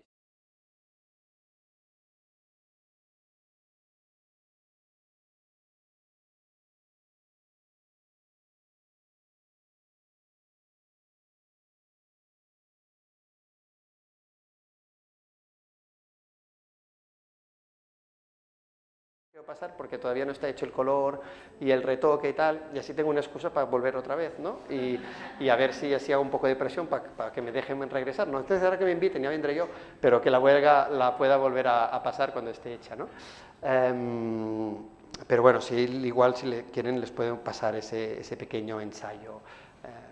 Pero antes igual, no sé si antes de pasar esto, que luego sí que ya será como un cierre. Bueno, aquí tienen mi correo, me pueden escribir siempre que lo desean. No sé si hay alguna cuestión muy urgente o de alguna cuestión que quisieran preguntar o comentar. Más adelante, igual. Digo porque igual el visionado del cortometraje será un poco disruptivo porque es algo bastante diferente. Es que yo me fui al Mobile World Congress, que es la gran feria de la tecnología y de la inteligencia artificial, y estuvimos filmando y hemos hecho un pequeño ensayo fílmico con una voz en off y tal, ¿no? Por eso digo, va a ser un poco diferente, y no sé si en relación, igual sería, pienso, más coherente ahora hacer las charlas sobre lo que he dicho y dejar aquello como un poco, digamos, los postres antes de irnos, ¿no? Como... Hola. Hola. ¿Se me escucha por ahí? Perfectamente. Primeramente, darte las gracias por la charla. La verdad que me ha aportado muchas ideas, a veces caóticas, ¿no? Pero mira, quería centrarla entre la teoría del doble, el alma, la realidad virtual, la realidad aumentada, y la impresión que yo tengo hoy, conociendo poco la inteligencia artificial, porque nosotros tenemos acceso a ella a través de nivel usuario. Nosotros no sabemos realmente qué nivel avanzado tiene ahora mismo la inteligencia artificial, ¿no? Porque siempre nos dan acceso a lo que ellos quieren que tengamos acceso, evidentemente, ¿no? Totalmente. Entonces, mi impresión hoy es que han conseguido robarnos el alma, ¿no? Por eso, cuando tú te expones que la fotografía antigua tiene la esencia y esta que tú estás poniendo de ese envejecimiento de una persona que no existe, porque los rasgos de la persona van imprimiéndose sobre su vida cotidiana, y eso no lo sabe la inteligencia artificial. ¿Cuál es tu vida cotidiana el 30 de mayo? Y puede ocurrirte un accidente y desfigurarte, pero ella con los datos te dice que tú vas a ser así, y eso no es verdad. Pero las nuevas generaciones sí se lo van a creer. Entonces, para mí han conseguido robar el alma, que es la foto aquella en que la cara se mete en el móvil, ¿no? Y eso es lo que creo que han conseguido. Por eso, a veces, cuando doy pequeñas charlas, digo, mire, han conseguido crearte una realidad paralela, que son virtuales, aumentadas, ya usan ese tipo de terminología, digo, la única que hay es cuando conectamos con la naturaleza. Eso no lo van a conseguir, pero sí te van alejando de ella para robarte el alma, porque ellos lo que quieren es el control, por lo menos mi percepción. Lo que pasa es que hacen con una sutileza tan seductora que la mayoría caen, eso está más claro que el agua, ¿no? Era la reflexión No, que me parece una reflexión muy interesante y yo creo que personalmente, y ahora ya salgo un poco del guión académico y hablo más en primera persona, ¿no? La intuición del robo del alma es una intuición que aparece en muchas culturas, es decir, es algo que realmente es muy propio, ¿no? Y de hecho, por ejemplo, en el ámbito chamánico que estaba hablando, ¿no? El enfermo es la persona que tiene un problema con su doble, que tiene un problema con su alma. Es decir, realmente perder el alma es estar enfermo, literalmente hablando, ¿de acuerdo? Entonces, evidentemente, ese control sobre la atención que crean estos dispositivos, ¿no? Esta usurpación de aspectos biométricos, psicológicos, emocionales, ¿no? Que nosotros constantemente damos, ¿no? Con las fotos, con los comentarios, surfeando y todo eso. Bueno, esto, claro, es una usurpación del alma, como tú decías, en el sentido de que hay algo de nuestra persona, alma y persona, está muy vinculado, que se va, digamos, yendo con esos dispositivos y que no sabemos muy bien dónde va. Y evidentemente eso nos puede hacer en una situación de más vulnerabilidad, porque fijaos que también, por eso he puesto esas sombras, ¿no? Gran parte es del miedo es de que el doble se te gire en contra. Es decir, que luego todo eso que tú das te retorne, pero no para ayudarte, sino para ayudarte. Yo creo que no tenemos que hacer tampoco, digamos, juicios absolutistas, ni del todo el malo, ni el no sé qué. La inteligencia artificial también se está utilizando porque son muy interesantes y en términos de la medicina y tal, no pasa nada. Es decir, cuando salió la fotografía también se dijo que era el fin del mundo, que no había dibujo y nada. Yo por eso he querido terminar con un experimento que he hecho con la persona de inteligencia artificial, que es muy interesante, ¿verdad? O sea que tampoco hay que, digamos, que ver fantasmas por todas partes, ¿no? Pero sí que es evidente que, como toda novedad, ahora es una novedad que está totalmente desregulada, es verdad. Ahora no hay regulación de todo eso y ahí también hay un gran desconocimiento, ¿no? En gran parte yo creo que parte de la obligación de las personas que trabajamos con imágenes desde las ciencias sociales, desde la investigación, es esa suerte de alfabetismo visual, es decir, bueno, que esto tú lo ves como una imagen, con una fotografía, pero no es una fotografía, como el texto condiciona la imagen, porque por ejemplo, esto es muy, tú has dicho una cosa muy interesante, ¿no? Imagínate que ese tipo que tiene esa edad, ¿no? Y ve esa fotografía así, y dice, bueno, es que yo no me quiero parecer a ese, pues a partir de ahora voy a llevar una vida completamente distinta, y para empezar me voy a afeitar todos los días, pues ya la foto esa ya no funciona, ¿verdad? Es decir, que eso también muestra una cosa muy interesante de la imagen, ¿no? Que es que la imagen no solo representa la realidad, la transforma al representarla, ¿vale? Es decir, que de hecho esas imágenes predictivas pueden ser imágenes que precisamente conduzcan a que una persona acabe comportándose en contra de la imagen, no para verificarla, ¿me entiende?, sino para negarla, al revés, ¿de acuerdo? Pero yo creo que el punto muy interesante que ha dicho usted es el punto del régimen de creencia, ¿no? El estatus de creencia, de confianza que le damos. Por eso el proyecto en el que estoy trabajando ahora es el proyecto que se llama Visual Trust, ¿no? La confianza visual. Es decir, tú qué valor, qué estatus le das a eso, a una fotografía, y le llamamos fotografía porque no tenemos otra palabra, porque no es una fotografía, reitero, ¿verdad?, de nuestra persona dentro de 20 años. Primero, la primera pregunta es ¿por qué deberíamos saberlo? ¿Por qué quisiéramos saberlo? ¿No? El tiempo ya lo dirá, ¿no? Y después qué valor le damos. Y también todo depende de cómo se lo tomamos, porque tiene un punto lúdico. De hecho, lo lúdico es lo que nos fascina y es a veces lo que nos atrae. Decías, muy bien, ¿no? Es que esto, como es tan fácil y tal, porque esto le pones en un prompt tal y te aparece una foto, ¿no? Es verdad que toda la cultura digital tiene una dimensión lúdica. Y es eso lo que atrapa, ¿de acuerdo? Esa cuestión lúdica. Hola. ¿Podríamos hablar de una etimología de la imagen? Una etimología. De la imagen y una correspondencia con la obra de Foucault de las palabras y las cosas en cuanto a fisicidad o referente y materialidad, porque la imagen siempre, todas las imágenes que van a salir desde cualquier tipo de máquina van a ser imágenes, ¿no? Inmateriales. Entonces, ahí hablaríamos de una documentación etimológica de la imagen. Estas son mis reflexiones. No, realmente yo creo que sí. Claro, una etimología, hablando del significado de las palabras, de las imágenes, ¿no? Evidentemente hay una etimología y un sistema clasificatorio del significado de las imágenes, pero siguiendo lo que, por ejemplo, argumenta Foucault, ¿no?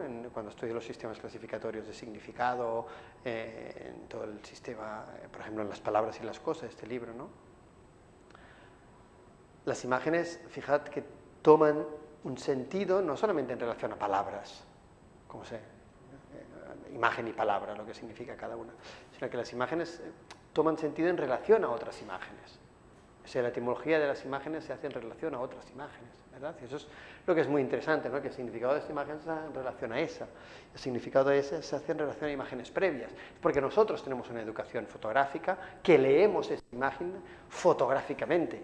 Y el esfuerzo que yo he hecho aquí ahora es, de cierta forma, de desfotografiar la forma que nosotros tenemos de mirar esto, ¿no? Es como el pensamiento del doble lo tenemos muy enraizado. Igual alguien dirá, es porque realmente hay una intuición. Ahí cada uno que piense lo que quiera. Pero es una forma que tenemos de interpretar la imagen, ¿verdad? Entonces, la imagen se define por las relaciones con otras imágenes. Lo que pasa ahora es que tenemos un régimen de imágenes, unos nuevos agentes visuales, que a la vez son muy nuevos, porque eso no había ocurrido nunca, esa imagen autogenerada de esta forma, ¿de acuerdo? Y a la vez, a ver, la imagen automática y los procesos de automatismo visual y tal, no es algo nuevo tampoco, pero no a ese nivel, yo pienso, no es. Los artistas siempre, pero había una persona detrás, ¿de acuerdo? Cuando, por ejemplo, se jugaba con el azar, pienso en Pollock dando pincelazos así, ¿no? O en el surrealismo se hizo la escritura automática y todo. Y eran formas de automatismo, y ahora lo que tenemos es una imagen algorítmica que se hace a través de un algoritmo, ¿no? Puede haber semejanzas, pero es algo relativamente nuevo, ¿no? Entonces lo que tenemos que hacer es tampoco estar ahí,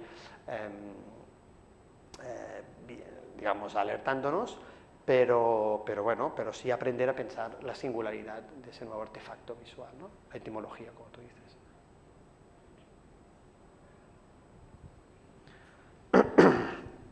Bien, lo mío tampoco es una pregunta, no sé si es una reflexión, pero un poco lo que comentaban y acerca de la fantasmagoría, ¿no?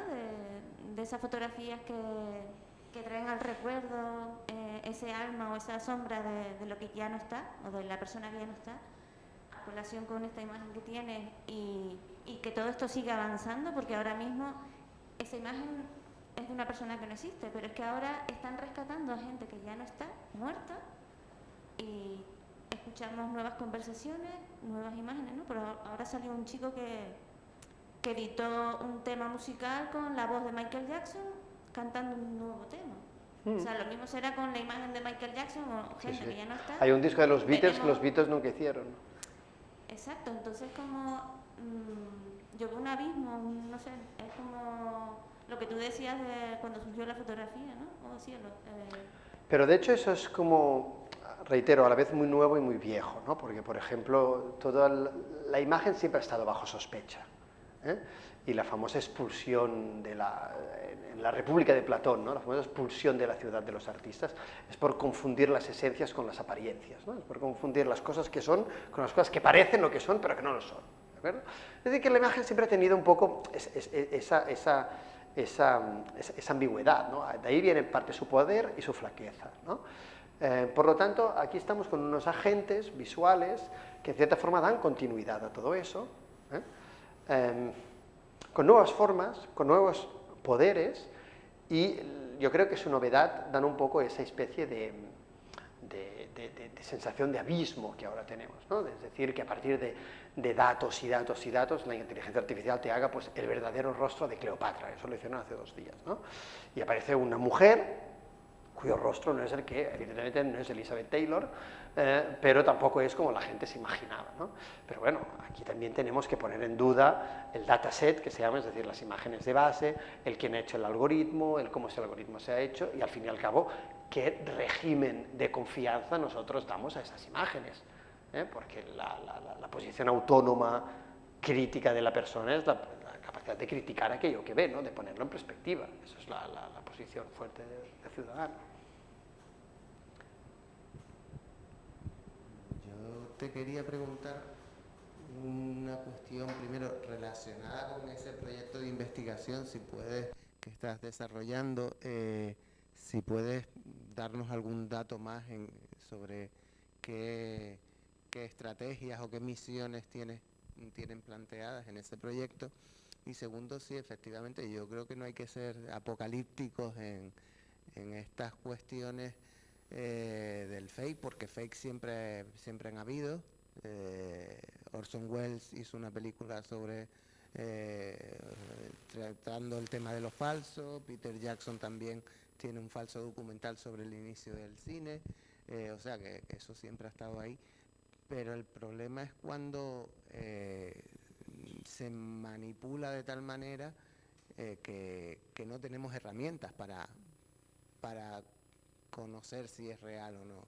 Y en ese sentido creo que es primordial el tema de la educación sobre la cultura visual, ¿no?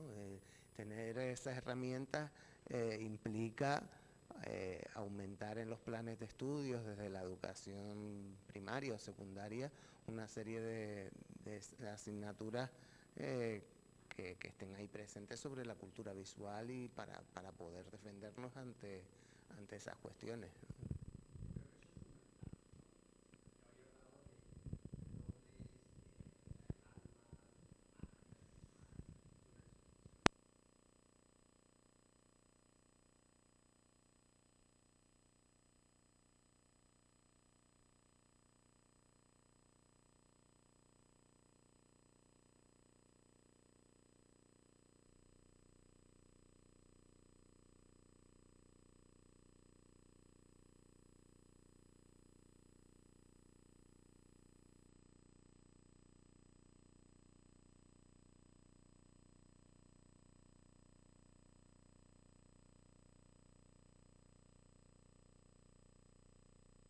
Vale.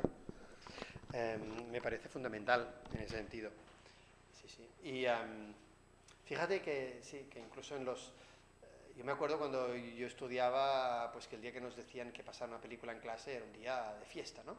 Es decir, la imagen siempre aparecía como una cosa que era, desde el punto de vista didáctico, como de menos valor, un pasatiempo, un entretenimiento, y aún hoy en día cuando se habla de la sociedad de las imágenes, de que la gente joven mira muchas imágenes, siempre se habla todo como despectivo, ¿no?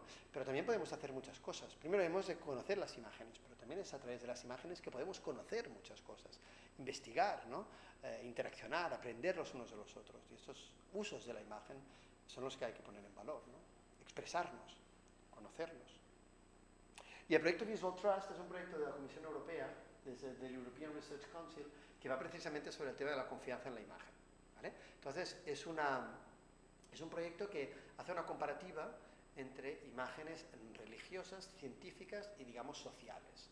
Y se pregunta cómo personas que pertenecen a diferentes contextos sociales y culturales se relacionan con imágenes de naturaleza distinta en términos de confianza y desconfianza.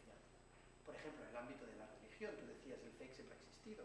En el ámbito de la religión ha existido siempre la imagen falsa, el falso ídolo, ¿no? ¿Cómo se verifica en el ámbito religioso que una determinada representación de una divinidad es una representación confiable o no confiable? Y en el ámbito de la ciencia, por ejemplo. Ahora, por ejemplo, estamos rodeados, no lo he traído aquí porque el PowerPoint hubiera sido infinito, ¿no? Vemos a veces imágenes, por ejemplo, de la nebulosa de Andrómeda, de una galaxia lejana y tal, unos colores preciosos, unas estrellitas y tal, ¿no? Bueno, eso no es una fotografía tampoco, que nadie se piense que alguien ha ido ahí con una cámara a tomar una foto. O sea, a partir de datos que se reciben, se hacen esas simulaciones. Lo que pasa es que, de nuevo, hacemos una lectura fotográfica, porque tenemos una educación fotográfica, pero no son fotografías, son infografías o simulaciones, ¿de acuerdo? Pero en el ámbito de la ciencia, ¿cómo nos relacionamos con estas imágenes? ¿Verdad? ¿Cómo se hace? ¿Qué es una imagen verdadera o confiable en ese ámbito? Y lo mismo pasa en el ámbito del periodismo o de la fotografía documental o de la fotografía digital. Por lo tanto, es un proyecto de 5 años que gira alrededor de eso y que no solamente estudia las imágenes, sino que también estudia a través de las imágenes. Todos tenemos cámaras, cosas, hacemos películas, ensayos, cuestiones de esas. Estamos todavía empezando, faltan 3 años y medio o 4, y están 6 investigadores e investigadoras involucrados, uno de los cuales nacido en Las Palmas. Un tema de la inteligencia artificial, el tema es que no solamente es la persona la que lee la imagen, sino que a través de cómo lees la imagen, la inteligencia artificial está dando datos Claro, ¿no? de ti mismo. Esa es la interacción, la interfaz, ¿no? Es decir, que esa es la parte que también me puede servir, pues como cuando vas a la ITV, a reconocer. Totalmente, totalmente. De ahí la idea del reflejo, ¿no? Que también es interesante. Totalmente. Muy bien, pues ya está. No sé, ¿queréis que les pase el tenido? ¿O están muy cansados ya igual? ¿No? Bueno, pues paso, he hecho 8 minutos y a las 9 estamos fuera.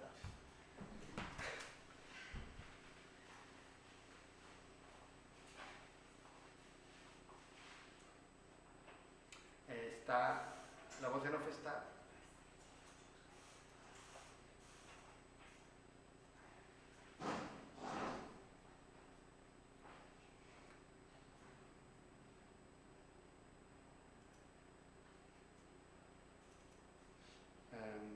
Vale.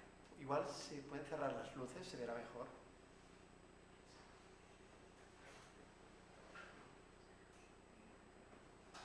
Está con subtítulos en castellano porque la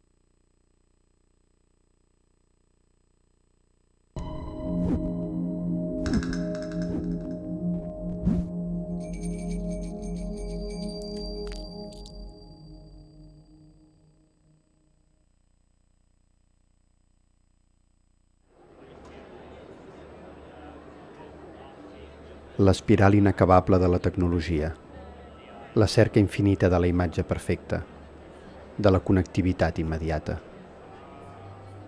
La promesa d'una societat on les pantalles, els algoritmes, els robots, alliberaran la humanitat de la servitud i el dolor. Durant el febrer del 2023 es va celebrar a Barcelona el Mobile World Congress. Amb més de 80.000 visitants, el Mobile World Congress és l'esdeveniment més gran del món dedicat a les noves tecnologies. Els temes principals aquest any eren la intel·ligència artificial, el metavers i la ciutat del futur. Durant 3 dies vam deambular amb una càmera a les mans per aquest gran univers d'optimisme tecnològic. Volíem entendre com s'imagina el futur i quin lloc tindran les imatges i les persones en els temps incerts que ens esperen.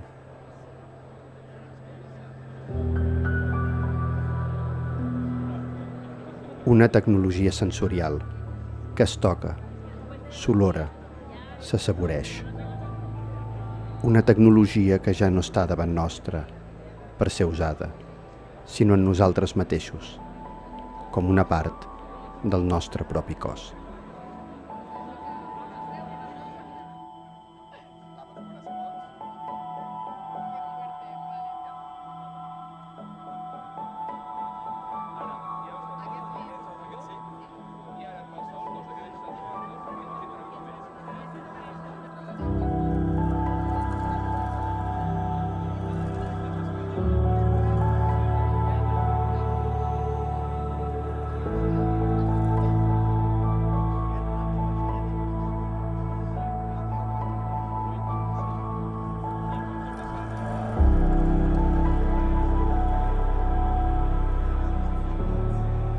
Però el cos humà és fràgil i vulnerable.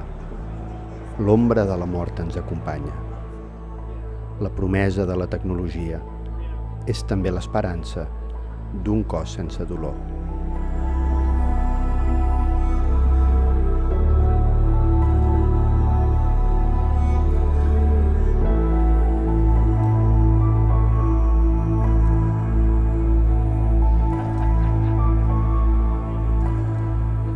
Però abans de que existeixi, ja estem representant el futur. És la imaginació corporal.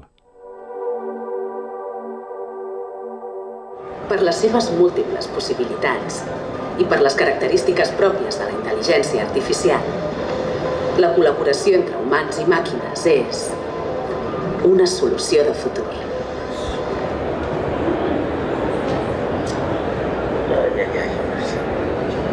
Guim, has vist les... És això el que busques, oi?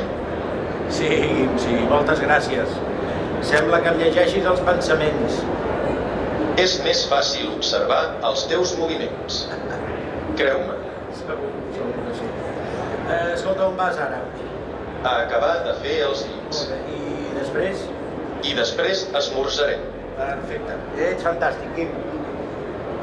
No en tinc cap dubte.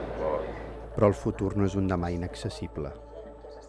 A Barcelona ja s'està experimentant amb robots per la cura de la gent gran que es troba sola.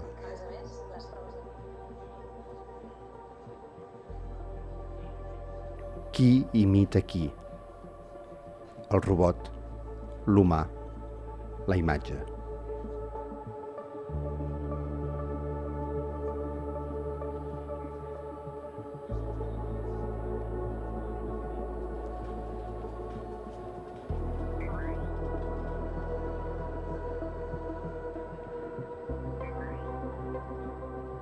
El viatge cap al futur és el viatge cap a les seves imatges. Aquestes són les ombres del futur, les imatges predictives.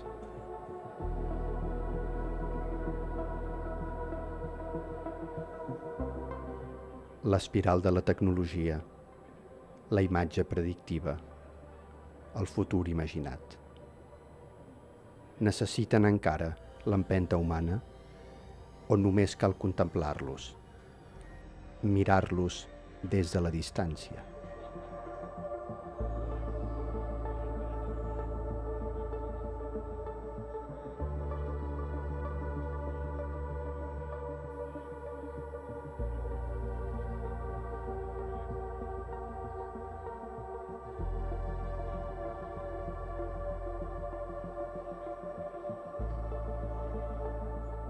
La càmera intel·ligent no només hi veu, sinó que classifica i analitza les impressions rebudes.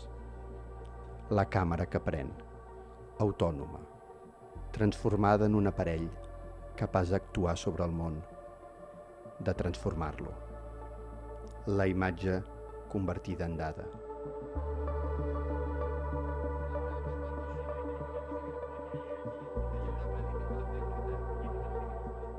«36 càmeres al voltant del cos, el món dels dobles. Una imatge total que viatja a un altre món, alhora diferent, però massa similar al nostre. Però pot un doble filmar des del seu punt de vista? Poden les nostres imatges filmar-nos? La càmera sensitiva, 800 frames per segon. Una càmera en temps real, capaç d'anticipar-se el que passarà. La càmera que veu el que no és encara. La imatge promesa.